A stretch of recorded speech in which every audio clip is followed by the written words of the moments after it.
আমার প্রিয় ও স্নেহের 2026 সালের নতুন বছরের ক্লাস 7-এর ছাত্রছাত্রী বন্ধুরা, আশা করি তোমার সবাই ভালো আছো। আজ আমরা যে বিষয়টি নিয়ে আলোচনা করব, ক্লাস 7-এর সেকেন্ড ইউনিট টেস্ট অর্থাৎ দ্বিতীয় পর্যায়ক্রমিক মূল্যায়নের ইতিহাসের প্রশ্নপত্র নিয়ে।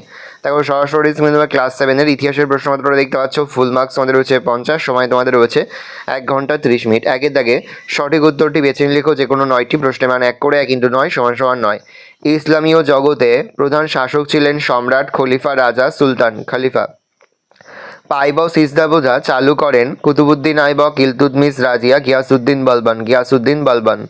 মোহাম্মদ ঘুরির মৃত্যু হয় 1200 খ্রিস্টাব্দে, 1230 খ্রিস্টাব্দে, 1208 খ্রিস্টাব্দে, 1206 খ্রিস্টাব্দে। অল রিহলা বিবরণটি লিখেছেন আবুল ফজল, মালিক কাফুর, আব্দুর রাজ্জাক, ইবন বৌতা। নিজামুদ্দিন আউলিয়া ছিলেন একজন কবি, আমির, ঐতিহাসিক, সুফি সাধক। ইংরেজ ইস্ট ইন্ডিয়া কোম্পানি তৈরি হয়েছিল 1505, 1600, 1602, 1660, 1600 খ্রিস্টাব্দে। ভারত থেকে ইউরোপে রপ্তানি করা হতো তামা, রূপা, সোনা, নীল। মানসাব কথার অর্থ ক্ষমতা, পদমর্যাদা, নিয়ন্ত্রণ, অনুরোধ, পদমর্যাদা। কাবুলিয়ত পাঠটা চালু করেছিলেন হুমায়ুন, আকবর, শেরশাহ, জাহাঙ্গীর, শেরশাহ।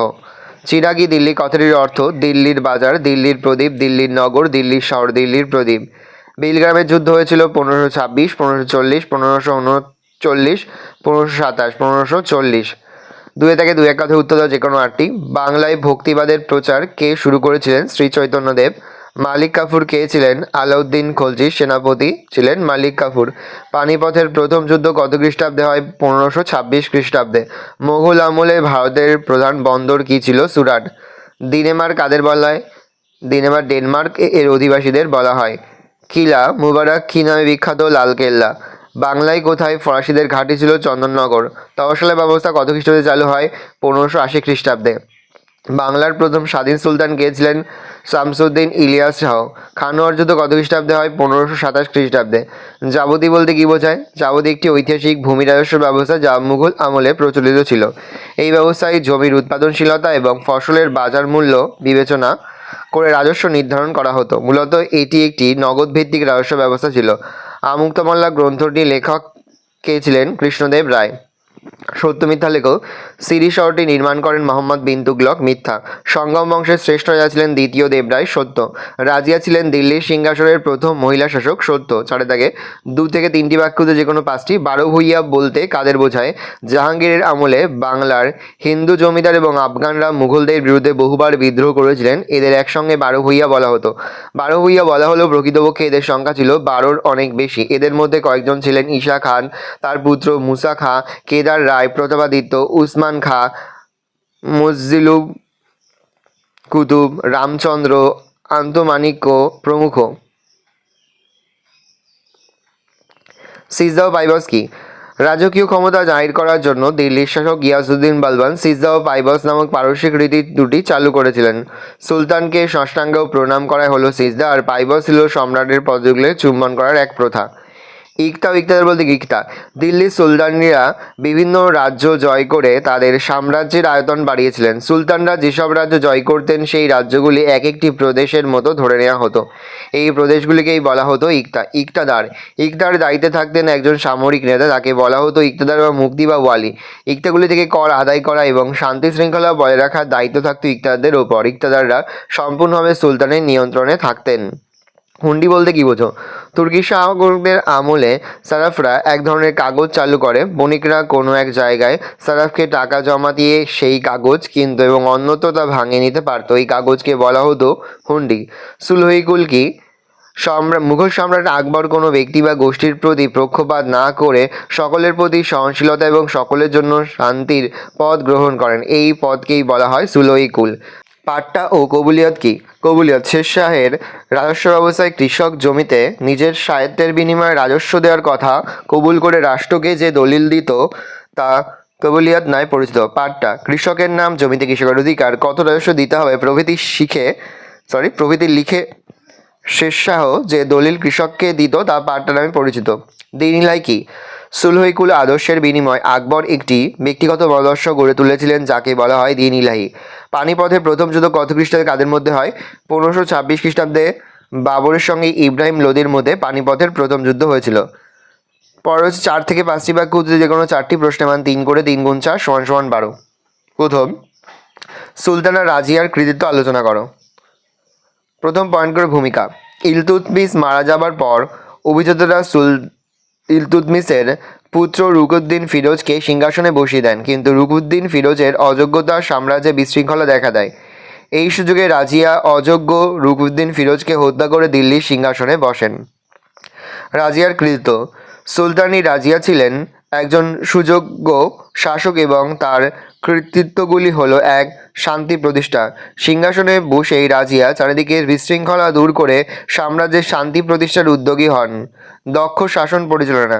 রাজকার্য পরিচালনা করা, নিয়মিত দরবারে উপস্থিত থেকে প্রদের অভাব অভিযোগের নিষ্পত্তি ঘটানো, ঘোড়ার পিঠে চড়ে যুদ্ধ পরিচালনা করা ইত্যাদি সমস্ত কাজে তিনি পুরুষের সমান ক্ষমতা দেখান। তিনি নিজ মুদ্রায় সুলতান শব্দটি ব্যবহারও করেন। 3. অভিজাতদের ক্ষমতা হ্রাস। রাজিয়া 40 চক্র বান্দিগানি চিলগানি নামে তুর্কি অভিজাত গোষ্ঠীর ক্ষমতা খর্ব করতে উদ্যোগী হন। বিবিধ গুণ থাকা সত্ত্বেও মূলত অভিজাতদের বিরোধিতা এবং নারী বিদ্বেষী মনোভাবের কারণে সুলতান রাজিয়ার পতন ঘটে। টিকা লেখো জায়গিরদারি ব্যবস্থা। উত্তর লিখবে, মানসাবদারদের দুভাবে বেতন দেওয়া হতো: নগদে অথবা রাজস্ব বরাত দিয়ে। রাজস্ব এই বরাতকে বলা হতো জায়গির। জায়গির যিনি পেতেন তিনি জায়গিরদার। এই ব্যবস্থাকে বলা হতো জায়গিরদারি ব্যবস্থা।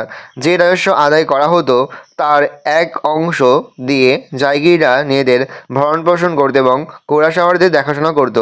জায়গির মানে কিন্তু জমি নয়। চাষ জমি, বন্দর এলাকা, বাজার এইসবের থেকেই রাজস্ব আদায়ের বরাত জায়গির হিসাবে দেয়া হতো। দিল্লির প্রধান সমস্যা কী ছিল, কীভাবে তার সমাধানের চেষ্টা করা হয়েছিল? আজকের দিনের মতো মধ্যযুগেও দিল্লি শহরে জলের তীব্র সমস্যা ছিল। দিল্লি শহরে জল সরবরাহের সমাধানের জন্য দিল্লির সুলতানরা একাধিক উদ্যোগ নেন। এই শহরে জল সরবরাহের উৎস ছিল হৌজ বা তালাও বা জলাধার। সুলতান ইলতুৎমিশ 8টি কোণবিষ্ট একটি জলাধার বা হৌজ-ই শামসি বা হৌজ-ই সুলতানি খনন করান। আলাউদ্দিন খলজি খনন করার হৌজ-ই আলায় গিয়াসউদ্দিন তুগলকাবাদে আর একটি জলাশয় তৈরি করেন, যেখানে উঁচু বাঁধ দিয়ে জল ধরে রাখা হতো। ফিরোজ শাহ তুগলক দিল্লি শহরে জল আনার জন্য খাল খনন করান। নেক্সট, খলজি বিপ্লব বলতে কী বোঝো? 1290 খ্রিস্টাব্দে জালালউদ্দিন ফিরোজ খলজি অসুস্থ কায়কোবাদ ও তার শিশু কায়ুমার্সকে হত্যা করে দিল্লির সিংহাসনে বসেন। হিন্দুস্তানি অভিজাতদের নেতা জালালউদ্দিন সিংহাসনে বসায় ভারতে খলজি হিন্দুস্তানিদের ক্ষমতা বেড়ে যায় আর ইলবাড়ি তুর্কিদের ক্ষমতা কমে যায়। দিল্লির ক্ষমতা এই পালাবদল খলজি বিপ্লব নামে পরিচিত। টিকা লেখো দাক্ষিণাত্য ক্ষত।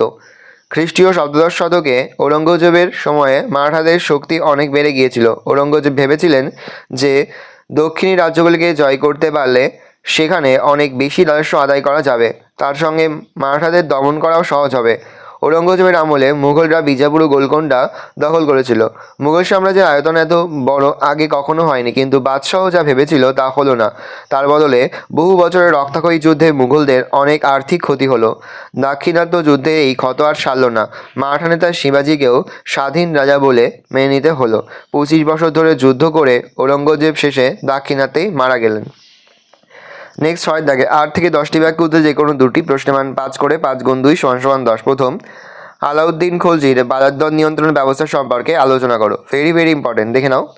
প্রথম পয়েন্ট ভূমিকা, তারপরে পয়েন্ট করবে 1 দিয়ে উদ্দেশ্য, 2 দিয়ে রাজকর্মচারী নিয়োগ, 3 দিয়ে রেশন ব্যবস্থা, শেষ পয়েন্ট করবে মূল্যায়ন। পরের প্রশ্ন, শেরশাহের শাসন ব্যবস্থার পরিচয় দাও। দেখে নাও। নেক্সট, মুঘল আমলে ভারতের বাণিজ্যিক প্রসারের কারণগুলি কী ছিল, অথবা মুঘল আমলে ভারতের ব্যবসা বাণিজ্য প্রসারের কারণগুলি সংক্ষেপে আলোচনা করো। দেখে নাও। 1 দিয়ে পয়েন্ট করো সরকারি পৃষ্ঠপোষকতা, 2 নগরের পত্তন, 3 উন্নত যোগাযোগ ব্যবস্থা, 4 মুদ্রানীতি, 5 হুন্ডি ব্যবস্থা, শেষ পয়েন্ট করবে উপসংহার।